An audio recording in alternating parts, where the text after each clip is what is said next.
छोटी छोटी चीज़ें हैं कि गणेश जी को विघ्नहर्ता क्यों कहते हैं। कि जो साधना है वो 7 दिन करते हैं, इसीलिए उनको हम विघ्नहर्ता कहते हैं। कि हमारी एनर्जी अगर कहीं यहाँ स्टक हो और इस चैनल के थ्रू वो ऊपर उठती है, जिसको हम सुषुम्ना मार्ग कहते हैं। ये आप देख रहे होंगे 2 ऐसी लाइंस जा रही हैं जो आपस में इंटरसेक्ट कर रही हैं। एक ईडा है, एक पिंगला है। तो ईडा और पिंगला के बीच में जो मार्ग होता है उसे हम सुषुम्ना मार्ग कहते हैं। और ये सुषुम्ना मार्ग जो है वो मूल आधार से सीधे हमारे मस्तिष्क में जाता है, तो जिससे हम डायरेक्टली डिवाइन कॉन्शियसनेस से कनेक्ट होते हैं। जो मैंने अभी आपको इस डायग्राम में भी दिखाया कि आप अगर देखेंगे तो ये पॉइंट जो है वो हमारा सहस्त्रार का पॉइंट है, और इसके जस्ट पास में जो ये लाइन दिखा रहे हैं ये सुषुम्ना मार्ग है, और यही हमारे स्पाइन के थ्रू होता हुआ हमारे मूलाधार चक्र से कनेक्ट करता है। तो इस सुषुम्ना मार्ग में जो है कहते हैं हमारे जन्मों जन्मों के संचित कर्म जो हैं वो जमा होते हैं। संचित कर्म मतलब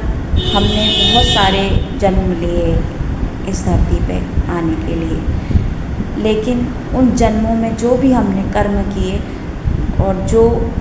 आधे अधूरे कर्म थे वो संचित हो जाते हैं।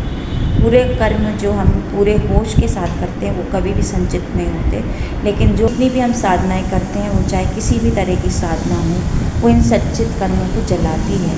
तो जब हम गणेश जी की पूजा करते हैं तो हम उनसे इसी विघ्न हरण की बात करते हैं कि वो हमारे चेतना के उत्थान के मार्ग में जो कर्म अड़े हुए हैं उनको जलाकर भस्म करें, हमारी चेतना का उत्थान करें, ताकि हमारी चेतना जो है वो नीचे के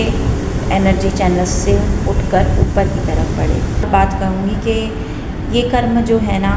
ये ऐसे होते हैं कि आपके साथ रिपीटेडली वो चीज़ें आएंगी जीवन में जो आपने पूर्व जन्मों में की हैं, लेकिन बात है कि आप उन पर कैसे रिएक्ट करते हैं। अगर आप उन पर उसी तरह से रिएक्ट करते रहेंगे जो आपने पहले कभी किया है, तो वो फिर हटते नहीं हैं, वो एक ब्लॉक बन जाते हैं, जिनको हम एनर्जी चैनल्स का ब्लॉकेज कहते हैं। अब इस ब्लॉकेज को रिमूव करने के लिए आपको एक ही काम करना है, अपने रिएक्शंस पे ध्यान देना है, अपनी प्रतिक्रियाओं पे ध्यान देना है। क्योंकि जो रिकॉर्डिंग होती है ना वो आकाश में होती है, वो उस शून्य में होती है जहाँ पे और कुछ नहीं जाता, आपकी एनर्जी जाती है, और वो एनर्जी जो है वो स्टोर हो जाती है, जिसको हम कहते हैं कि हम एक रिकॉर्डिंग लेके जाते हैं। ये जो भी संचित कर्म है वो एक रिकॉर्डिंग के रूप में हमारे साथ जाते हैं।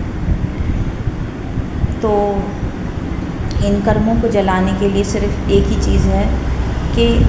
जो भी आप रिएक्शंस दें सोच समझ के दें, और ये ध्यान रखें कि अगर आपके सामने कोई आपके साथ गलत कर रहा है तो वो कभी पहले भी उसने किया होगा, तो उसको इस हिसाब से रिस्पॉन्ड करें कि आपने अब आगे उस कर्म को लेके नहीं जाना है। आज ही आप उसको भी क्षमा करें, खुद को भी क्षमा करें अगर आपने उसके साथ गलत किया हो तो, और आगे बढ़ने के लिए ईश्वर को धन्यवाद दें और प्रार्थना करें कि उसका भी आगे का सफ़र जो है वो अच्छा हो और आपका भी अच्छा हो, और आगे आप कभी दोबारा उससे